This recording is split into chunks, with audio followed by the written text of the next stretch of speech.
म छु अहिले हेलसिङ्कीदेखि बार्सेलोना जाँदै गरेको एरोप्लेनभित्र। आजबाट सुरु भयो हाम्रो पेरुको यात्रा। यो यात्रालाई कैद गर्नका लागि I decided to vlog every day. Let's start the first day of the trip.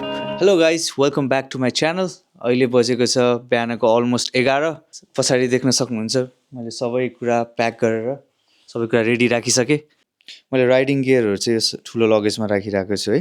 त्यसपछि यो ब्याकप्याकमा चाहिँ इलेक्ट्रोनिक्सहरू, मेनली क्यामराज अनि वायरहरू, यताउति पावर ब्याङ्कहरू, अनि अर्को एउटा यो ब्यागमा चाहिँ ह्यान्ड क्यारीमा हुने सामानहरू छ। अब चाहिँ म यहाँदेखि हेलसिङ्की जान्छु अनि हेलसिङ्कीमा अर्को एकजना साथीको घरमा गएर ऊ पनि मसँगै जाने भएको भएर उसको घर गएर त्यहाँबाट चाहिँ हामी एयरपोर्टतिर जान्छौँ।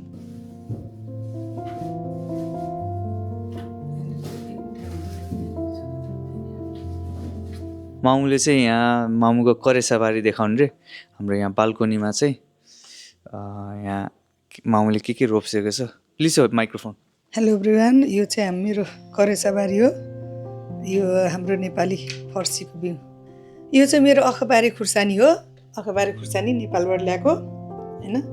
अनि यो चाहिँ हाम्रो नेपाली फर्सीको मुन्टा खान मन लाएर 10 युरोमा यति थोरै पाइन्छ। त्यसैले मैले यो आफ्नै करेसाबारीमा लगाएको यो।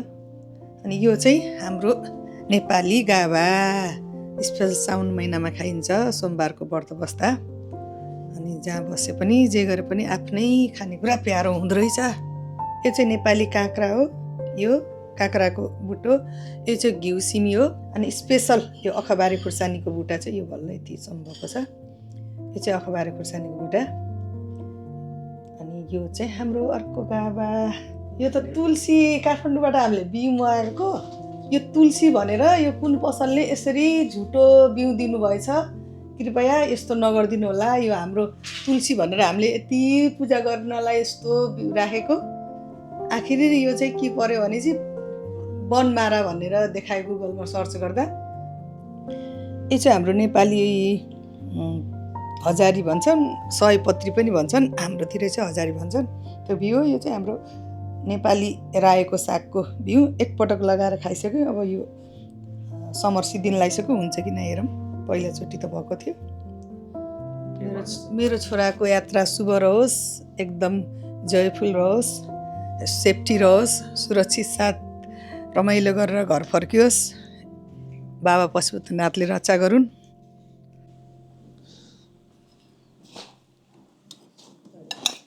चिउरा पुट्सेको रेडी मिठो छ एकदमै।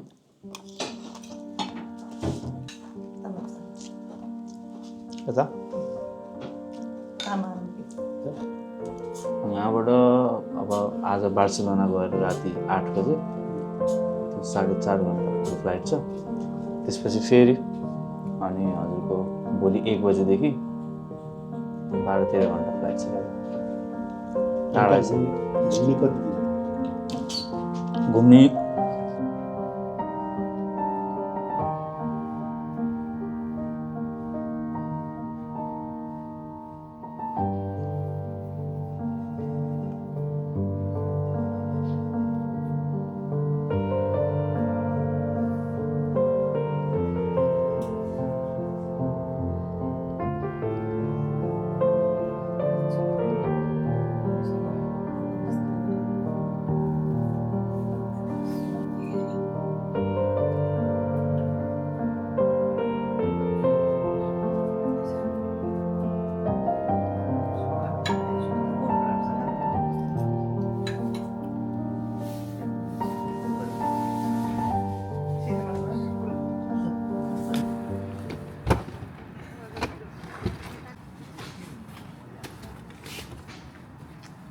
By by.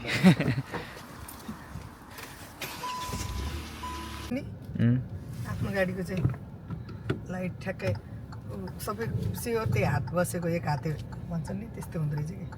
हजुरलाई अर्को सजिलो लाग्छ यो भन्दा? त्यो गाडी सजिलो लाग्छ।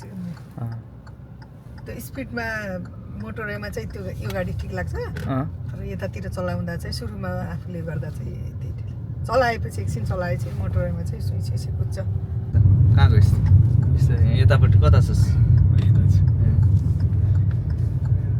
कालो भएर छैन कालो कहाँ कालो त्यही ह्यान्डसम मान्छेलाई हेरकै म तेरो फोकस मिलाइदिन्छु ल अब भन् त कालो भएर होला भन्दाखेरि समर भएर अलिअलि ट्यान्ड भएको जस्तो समरमा मान्छे ट्यान्ड हुन्छ नि त मेरो साथीहरू सबै उतातिर गएको छ बिचतिर गएको छ सब ट्यान भएर आउँछ समरमा ट्यान्ड हुन्छ म पनि ट्यान्ड भएको छु असु पकडले चाहिँ असु पकडले अलिक सेतो देखायो होला ट्यान चाहिँ ट्यान छ 11 हुँदा ट्यान पो रहेछ स्ट्यान्डअप कमेडी ट्राई यहीँनिर रोक्छ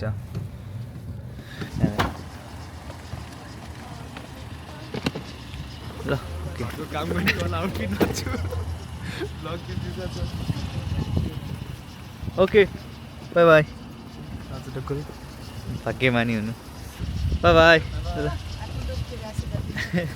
ढोग गर्ने ल ओके ढोग गर्ने राम्रो ओके। यात्रा होस् मेरो छोरालाई।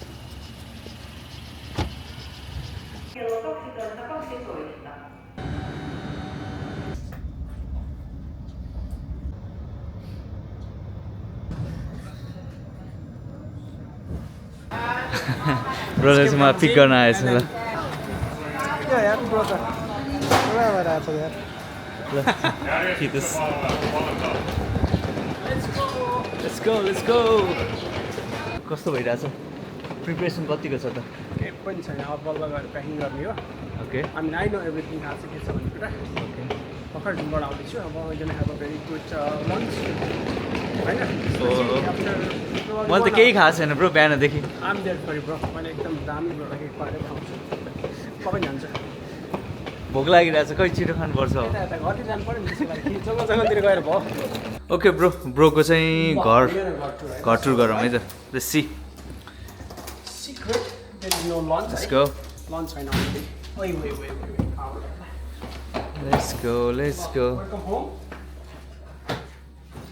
I'm gonna close the door because त्यो हावाले गर्दा झ्याप्प लाग्छ Okay. रुम टक्क र जुत्ता नहल्ला हुन्छ केही ए छैन ओके अनि nice this is my room. So, bedroom यहाँबाट चाहिँ यस्तो देखिँदो रहेछ ब्रोको रुम होइन बेडरुममा चाहिँ अनि बेडसिटहरू सबै धुन हालेको भएर नाइस बेस्ट छ एन्ड माई वर्क स्टेसन यहाँ चाहिँ म मजाले काम गर्छु यताउति मेरो मम्मी बुवाको पिक्चर छ certificates okay everything and then my favourite part कहाँ हुँदा छ कहाँ हो ब्रो बाल्कनी ब्रो किचन छ ब्रोको होइन यहाँ टक्क नाइस नाइस अब सबै सामानहरू त सकाउनु परिहाल्यो ट्रिपमा जाने भएपछि Okay. अनि यो चाहिँ मेरो स्पेसल सेक्सन हो यहाँ चाहिँ मेरो एकदम क्लोज टु माई हार्ट थिङ्सहरू राख्छु स्की ट्रिपहरू गर्दा यताउति गर्दाखेरि मेमोरिजहरू भयो मेरो हाम्रो बुक्सहरू bro. मलाई मनपर्ने अनि के अरे ब्रो चाहिँ हाम्रो स्कीको चाहिँ एकदमै राम्रो स्की गर्छ ब्रोले चाहिँ होइन धन्यवाद नेपालबाट अलमोस्ट विन्टर ओलम्पिक्समा होइन त ल नेपालबाट चाहिँ अलमोस्ट फिक्स भइसकेको थियो स्की गर्नलाई पछि चाहिँ आफ्नै लाइफ सिचुएसनले गर्दाखेरि चाहिँ गएन ब्रो होइन so is very good with skiing कसैलाई स्कीको लागि ट्रिप चाहियो भने चाहिँ कता आउने ल ब्रोको बाल्कनी माइ बाल्कनी अलिकति मेस्टअप है यहाँ चाहिँ मेरो स्टफ्सहरू छ टेनिस सेन्स ओके यो चाहिँ मेरो अर्को बेस्ट एरिया दामी देख्छ like to spend lot of time of course bro एक्लै हो कि कसैसँग हो यो टाइम स्पेन्ड गर्ने अब डिपेन्ड कोसँग हुन्छ होइन उहाँको मान्छे भेट्यो भने सो यहाँबाट चाहिँ टक्क ट्रेन स्टेसन देखिन्छ है तल तिकुरिल्लाको लुक्स भेरी ब्युटिफुल यहाँबाट एयरपोर्ट चाहिँ एकदम 2 स्टप मात्र 2 स्टप अनि यो चाहिँ काइन्ड अफ भान्दाको रेडी हो ब्रो रेडी हो ओके नाइस ग्रेट हो म चाहिँ मेरो फेभरेट घडी लैजाउँ कि नलैजाउँ मलाई टेन्सन घडी स्विस मेकानिकल गाडी हो मेरो फेरि हरायो भने के गर्ने गाह्रो छ नि bro। हरायो भने दान दिने त्यही बनाउनै सक्नु पेरुमा दान दिएर आउने गरिब छु क्या त्यो घडी दाम हामीसँग 1.5 आवर छ होइन सबै गर्नलाई एयरपोर्ट पुग्नलाई चेक इन गर्नलाई सबै गर्नलाई भ्याइन्छ होला हेलसिङ्की एयरपोर्ट हाम्रो ट्रेन आयो त्यहाँ अरे अब स्पेन गयो त्यही भएर खासै फरक पर्दैन नभए चाहिँ हामी डाइरेक्ट पेरुको भए चाहिँ प्रब्लम हुन्थ्यो यो भयो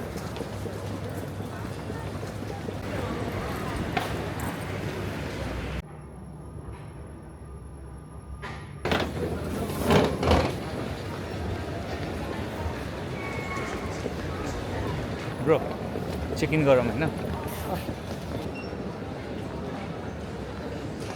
सेक्युरिटी चेकबाट आइसकेँ ब्रोलाई चाहिँ अलिकति क्वेसन गर्दैछ आउनुपर्ने हो त्यो सेल्फ चेक इन थियो आफै त्यो ट्याग निकालेर आफै ड्रप गर्ने अनि त्यही भएर एकदम छिटो भयो जस अल द ऱ्याप्टर्स अनि अफकोर्स चेक गरिहाल्यो भने नहल्को छु ठिक छ होइन अहिले इमिग्रेसन यहाँबाट होइन कि बार्सिलोनाको इमिग्रेसन पास हुनुपर्छ जस्तो of course of course of course of course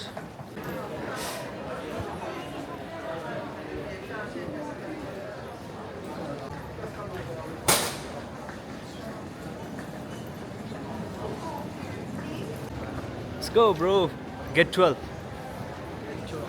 plain हेर्न मलाई लास्टै मजा लाग्छ नि ब्रो त्यो उडेको ल्यान्ड भएको होइन त्यतिकै म चाहिँ back in those days IT छोडेर पाइलट बनाउँ कि भन्ने प्लानमा थिएँ कि अनि त्यसपछि त्यो नर्वेजियन फ्लाइट एकाडेमी भन्ने रहेछ त्यसको ट्रेनिङ मालमा त्यसको लागि चाहिँ के रहेछ मालमा होइन सरी काम्पीमा बुझ्न नि गएको थिएँ तर आई डिड द बेस्ट कि मैले त्यतातिर लागिनँ बेकारको डिस्ट्र्याक्सन मात्रै जति फ्यान्सी देखिन्छ नि यो लाइफस्टाइल तर यो त्यति छैन तर होइन मलाई चाहिँ त्यो मेकानिजम स्टाइल हुन्छ नि उड्ने यताउति त्यो इन्जिनियरिङ त्यसो भए मोर लाइक एरोनोटिकल इन्जिनियरिङ पार्टतिर चाहिँ ब्रो भयो त यो पाइलट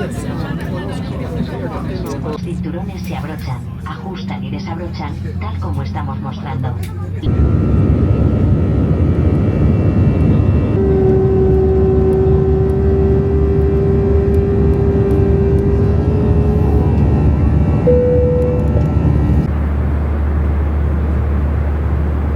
अब हामी एकछिनमा बार्सिलोनामा ल्यान्ड गर्छौँ होला यहाँसम्म भिडियो हेरिदिनु भएकोमा धेरै धेरै धन्यवाद see you in the next video by